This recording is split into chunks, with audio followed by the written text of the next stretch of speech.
Welcome back to నేను మీ నాని. మన మధ్యతరగతి కుటుంబంలోని పిల్లలకు వెండి కంచంలో భోజనం చేయడం అనేది ఒక కలగానే మిగిలిపోవాలా అంటే ఎందుకు అలా మిగిలిపోవాలి? కలలు ఉండేది దానిని సాకారం చేసుకోవడానికే కదా. నన్ను అడిగితే వెండి పళ్ళెంలో తినడం అనేది ఒక కలగానే మిగిలిపోకూడదు. మనం కొంచెం ఆలోచించి ఆదా చేస్తే ఇంట్లో ఎంతమంది ఉన్నారో అన్ని వెండి కంచాలు కొనుక్కోవచ్చు. ఏ పండగకో పబ్బానికో అందరూ కూర్చొని వెండి ప్లేట్లలో భోజనం కూడా చేయవచ్చు. వెండి కంచంలో తినాలి అని అంటే ఏదో అదృష్టం చేసుకోవాలి. ఉన్నవాళ్ళ ఇంట్లో పుట్టిన పిల్లలకే వెండి కంచం అనేది రాసిపెట్టి ఉంటుంది అని అనుకోకూడదు. ఇప్పుడు అసలు విషయానికి వస్తే వెండి కేజీ వచ్చేసి 96,000 ఉంది. అంటే ఈరోజు వెండి ధర 96,000 ఉంది అన్నమాట.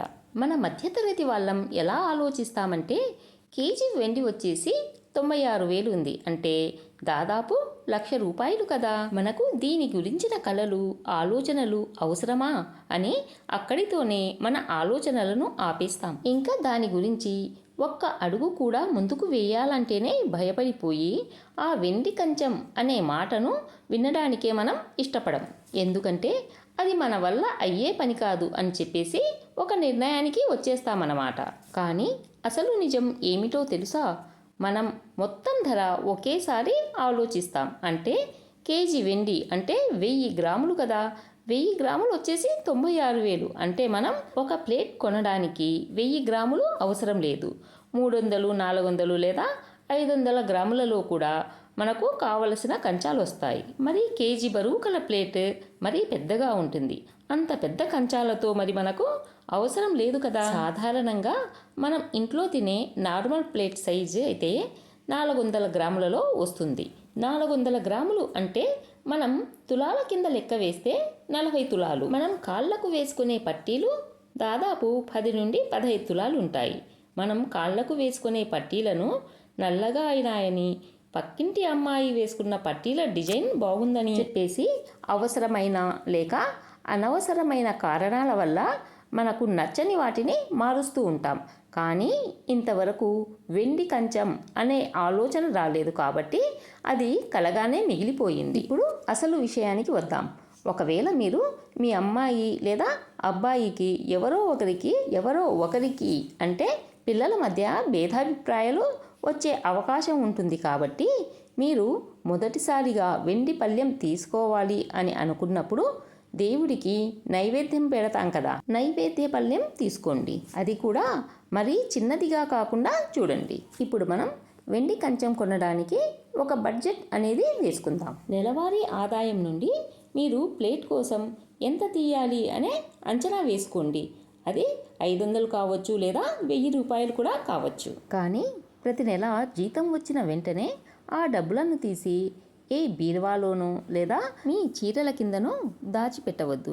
ఎందుకంటే ఏమైనా అవసరం వస్తే ఆ డబ్బులను తీసుకొని వాడేస్తాం. మళ్ళీ బండి మొదటికే వస్తుంది.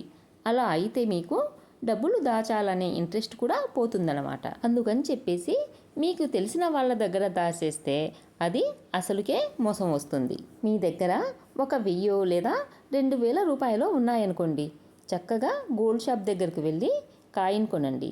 అవునండి, మీరు విన్నది నిజమేనండి. గోల్డ్ కాయిన్స్ లాగానే వెండి కాయిన్స్ కూడా ఉంటాయన్నమాట. గోల్డ్ కాయిన్ అయితే 1 గ్రామ్ కాయిన్ దగ్గర నుండి ఉంటాయి.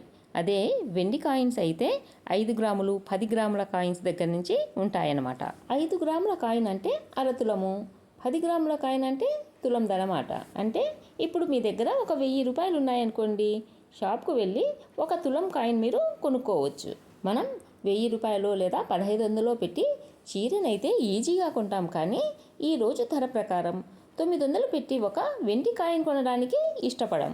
అలా కాకుండా మన దగ్గర ఒక ₹1000 జమ కాగానే ఒక కాయిన్ కొనడం అనేది అలవాటుగా చేసుకుంటే ఈజీగా 30 తులాలు లేదా 40 తులాలలో ఒక కంచాన్ని మనం ఈజీగా కొనవచ్చు.